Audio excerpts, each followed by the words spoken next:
Assalamualaikum warahmatullahi wabarakatuh. Perkenalkan, kami mahasiswa Prodi Manajemen Universitas Pamulang. Kami dari kelompok 7 yang beranggotakan saya sendiri Dewi Umaya. Saya sendiri Melsa Puspita Ninggia. Saya Dara Galvirana. Di sini kami akan mempresentasikan tugas kelompok kami yang berjudul Perusahaan Dagang. Tugas ini sebagai syarat dan memenuhi tugas kelompok mata kuliah pengantar akuntansi dengan dosen pengampu Bapak Jamaluddin SEI MEC Dev selaku dosen mata kuliah pengantar akuntansi. Definisi perusahaan dagang: perusahaan yang membeli barang untuk tujuan menjualnya kembali tanpa mengubah bentuk atau sifat secara berarti. Secara umum, perusahaan dagang adalah perusahaan yang tidak membuat produk sendiri. Jenis-jenis perusahaan dagang berdasarkan produk yang diperdayakan. Yang pertama itu ada perusahaan dagang barang produksi, yaitu suatu perusahaan yang memperdagangkan produk bahan-bahan baku atau raw material yang sebagai bahan dasar dalam pembuatan produk atau alat-alat produksi untuk menghasilkan sebuah produk lain. Yang kedua ada perusahaan dagang barang jadi, yaitu suatu perusahaan yang memperdagangkan sebuah produk final atau dalam bentuk akhir yang siap untuk dipergunakan manusia. Yang kedua ada berdasarkan macam konsumen yang terlihat.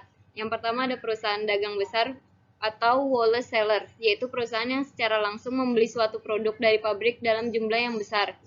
Yang kedua ada perusahaan dagang perantara atau middleman, yaitu suatu perusahaan yang membeli barang dalam partai besar untuk dijual kembali ke pengecer dalam jumlah sedang, contohnya subgrosir.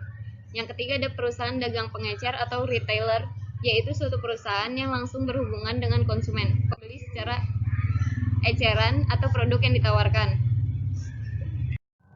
Ciri-ciri perusahaan dagang: yang pertama, pendapatan utamanya berasal dari penjualan barang dagangan. Yang kedua, biaya utamanya berasal dari harga pokok barang yang terjual dan biaya usaha lainnya. Yang ketiga, dalam akuntansinya terdapat akun persediaan barang dagang. Karakteristik perusahaan dagang: 1. Memperoleh laba dengan jalan menjual barang dagangan yang melebihi harga pokok penjualan dan biaya penjualan, sehingga sumber pendapatan utama perusahaan dagang adalah pendapatan penjualan. 2. Membeli barang untuk tujuan menjual kembali tanpa mengubah bentuk atau sifat barang secara berarti. 3. Barang dagangan berupa barang konsumsi atau barang produksi dan bahan baku untuk produksi. 4. Kegiatan perusahaan ini terutama adalah pembelian dan penjualan barang berwujud fisik dengan spesifikasi, berat, volume, atau ukuran fisik lainnya yang jelas. 5. Adanya barang dagangan yang menimbulkan pos beban operasi yang disebut harga pokok penjualan, dan biasanya beban ini merupakan porsi yang cukup besar dibandingkan dengan seluruh beban yang terjadi.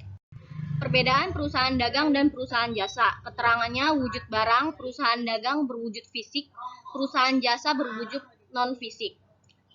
Keterangan akun dalam laporan keuangan. Perusahaan dagang akun persediaan barang dagangan neraca, akun beban pokok penjualan laporan laba rugi. Perusahaan jasa tidak terdapat akun persediaan barang dagang neraca. Tidak terdapat akun pokok penjualan laporan laba rugi. Di sini ada foto gambar siklus operasi, bisa dilihat. Perbedaan perusahaan dagang dan perusahaan jasa. Perusahaan dagang membeli dan menjual barang dagangan dan pemasok. Sedangkan perusahaan jasa memberi jasa kepada pengguna jasa. Persediaannya memiliki persediaan barang jadi, sedangkan perusahaan jasa tidak memiliki persediaan barang jadi. Penentu harga pokok barang: perusahaan dagang relatif mudah, sedangkan perusahaan jasa tidak perlu menentukan harga pokok barang. Rekening-rekening dalam perusahaan dagang. A. Ada pembelian. Akun ini dipergunakan untuk mencatat jumlah harga beli barang dagang yang dibeli selama satu periode. Yang B. Ada retur pembelian. Akun ini dipergunakan untuk mencatat jumlah harga barang yang dikembalikan kepada pemasok karena alasan tertentu. Yang C. Ada potongan pembelian. Akun ini biasanya dipergunakan untuk mencatat potongan harga yang diterima dari penjual karena perusahaan membayar harga barang dalam jasa potongan. Yang D. Ada beban angkut pembelian. Akun ini dipergunakan untuk mencatat jumlah biaya angkut barang. Yang E. Penjualan. Ada akun ini dipergunakan untuk mencatat pendapatan dari penjualan barang dagangan.